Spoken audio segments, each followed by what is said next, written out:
हे WhatsApp guys, आपका मंचन में बहुत-बहुत स्वागत है गाइस। तो एक बिल्कुल ही नई सीरीज़ है और अब ये नई सीरीज़ को मैं शुरू करने वाला हूँ। तो सीरीज़ की शुरुआत में हम देख देख सकते हैं कि एक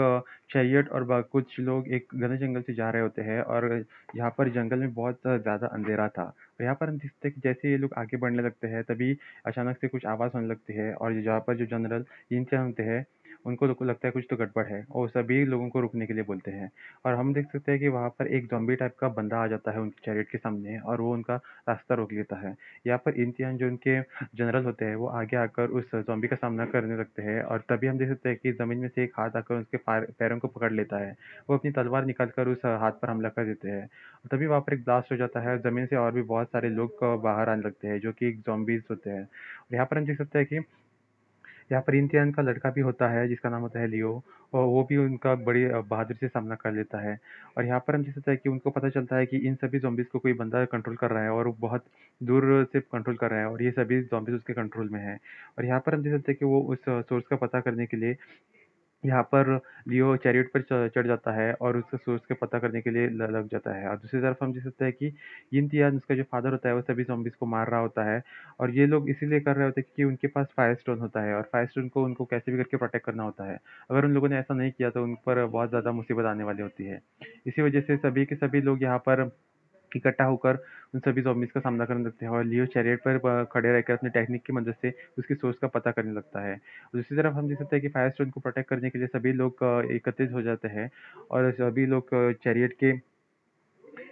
चारों ओर खड़े हो जाते हैं और तभी हम देख सकते हैं कि और भी ज़ॉम्बीज़ वहाँ से निकलने लगते हैं और यहाँ पर यिन-तियान उन ज़ॉम्बीज़ को मारने लगता है और ये ज़ॉम्बीज़ रुकने का नाम नहीं ले रहे थे और दिन भी बढ़ते जा रहे थे और उनको मारने का कोई फ़ायदा नहीं होता क्योंकि वो ज़ॉम्बीज़ होते हैं, इसी वजह से वो मारने के बाद भी फिर से ज़िंदा खड़े हो जाते हैं। और दूसरी तरफ हम देख सकते हैं कि वो लोग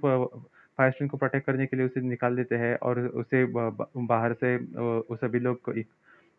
चारों ओर से घेर लेते हैं ताकि वो उसे प्रोटेक्ट कर सकें। और तभी यहाँ पर हम देख सकते हैं कि लियो बोलता है कि मुझे उन सब के सोर्स का पता नहीं चला और हमें कैसे भी करके इन लोगों को यहाँ से निकलना होगा। और तभी यहाँ पर हम देख सकते हैं कि उनका जो जिन्यू नाम का छोटा भाई होता है और तभी हम देख सकते हैं कि लियो को अचानक से उसे अपने छोटे भाई की आवाज़ सुनाई देती है क्योंकि उसे लगता है कि वो ट्रबल में है। फिर उसका फादर उसे बोलता है कि ऐसा कुछ भी नहीं है, ये सिर्फ छलावा है और लोग तुम्हें छलने की कोशिश कर रहे थे, तुम उस आवाज़ पर ध्यान मत दो। पर उसे अपने छोटे भाई की बहुत ज़्यादा चिंता हो रही थी, इसी वजह से वो अपने छोटे भाई को बचाने के लिए उस घने जंगल में दौड़ता हुआ चला जाता है। दूसरी तरफ हम देख सकते हैं कि कोई बंदा पीछे से आकर यिन तियान पर हमला कर देता है और यिन तियान उसे अटैक को आसानी से डॉज कर लेता है। और ये बंदा जो कि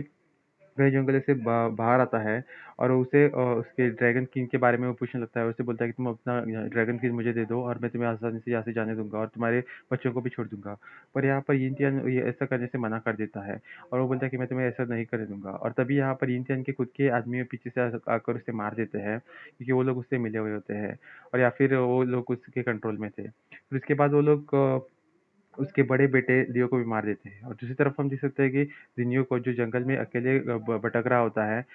लालटेन के हवाले और लालटेन लेकर वो जंगल में घूम ही रहा होता है, तभी अचानक से उसके सामने बहुत सारे बैट्स आ जाते हैं जिसकी वजह से वो डर कर भागने लगता है और वो बहुत तेजी से भागते भागते एक जगह पर आ जाता है और यहाँ पर जिंगू जब वहाँ पर आता है तो वहाँ पर वो एक ड्रैगन को दिखता है जो कैद हुआ होता है और वो ड्रैगन उससे बात कर रहा होता है और वो बोलता है कि तुम्हें मुझसे डरने की ज़रूरत नहीं है क्योंकि यही तुम्हारा घर है। और वो ड्रैगन को देखकर बहुत ज़्यादा डर जाता है और वहाँ से भागने लगता है और ड्रैगन वो अपनी बहुत बड़ी ताकत और फोर्स से उस जंजीरों को तोड़ते हुए जिन्हों को हवा में उछाल देता है और उसके अंदर चला जाता है जिसके वजह से जिन्हों के अंदर बहुत ज़्यादा ताकत आ जाती है। सीन शिफ्ट हो जाता है और काफ़ी सालों के बाद का सीन दिखाया जाता है जहाँ पर जिन्हों एक जगह पर अ, आराम कर रहा होता है, तभी वहाँ पर कुछ लोग आते हैं और जिन्हों को इन्फॉर्मेशन देने लगते हैं। फिर जिन्हों एक लड़की को लेकर कमरे के अंदर चला जाता है और इस लड़की का नाम होता है लीज़ा, ये एक स्पाई होती है क्योंकि यहाँ पर जिन्हों एक सीक्रेट मिशन पर होती है और यहाँ पर ये लड़की जिन्हों को इन्फॉर्मेशन देती हुए बोलती है कि वो लोग 5 दिनों बाद एक डील करने वाले हैं। फिर उसके बाद वो लड़की उसे ये भी बताती है कि पहले से एम्पायर ने उसकी डॉटर की शादी तुमसे करने की बात की है। फिर उसके बाद वो बहुत ज़्यादा हैरान हो जाता है, बोलता है ऐसा कैसे हो सकता है? मैं और पहले से एम्पायर के डॉटर के साथ शादी से उसे बहुत ज़्यादा झटका लग जाता है और बोलता है क्या तुम मज़ाक कर रही हो? फिर उसके बाद वो वहीं पर बैठ जाता है। फिर कुछ समय बाद वो अपने फादर और ब्रदर की ग्रेवयार्ड के पास जाता है और यहाँ पर उनको याद करते हुए उनकी नेम प्लेट के साथ रोने लगता है और कैसे उन लोगों ने बचपन में यादें बिताई थी उसके बारे में याद करने लगता है। इससे वो बहुत ज़्यादा दुखी हो जाता है। तभी उसके अंदर से एक ब्लैक सोल आती है और उस ब्लैक सोल यहाँ आकर उसे परेशान करने लगती है। फिर उसके बाद तो वो बोलती है कि तुम अभी भी एक छोटे बच्चे जैसे रो रहे हो और तुमने आज इतने साल होने के बाद भी अपने फादर और ब्रदर का कैसल के बारे में नहीं पता चलाया। मैं चाहूँ तो तुम्हें इसके बारे में इसके मामले में मदद कर सकता हूँ। उसके बाद उसे ये भी बोलता है कि शायद वो लोग अभी भी ड्रैगन सिटी में हो और तुम्हें अगर रिवेंज लेना है तो तुम्हें सभी के सभी ड्रैगन सिटी वासियों को मारना होगा ताकि तुम्हारा रिवेंज पूरा हो सके। फिर उसके बाद उसे ये भी बताता है कि मैं तुम्हें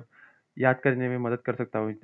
जो कि ये हादसा बचपन में हुआ था तो इसी वजह से वो शायद कुछ भूल गया हो। इसी वजह से वो ब्लैक सोल बोलता है कि मैं तुम्हें उस पल की यादें याद करने में मदद कर सकता हूँ ताकि तुम्हें अपने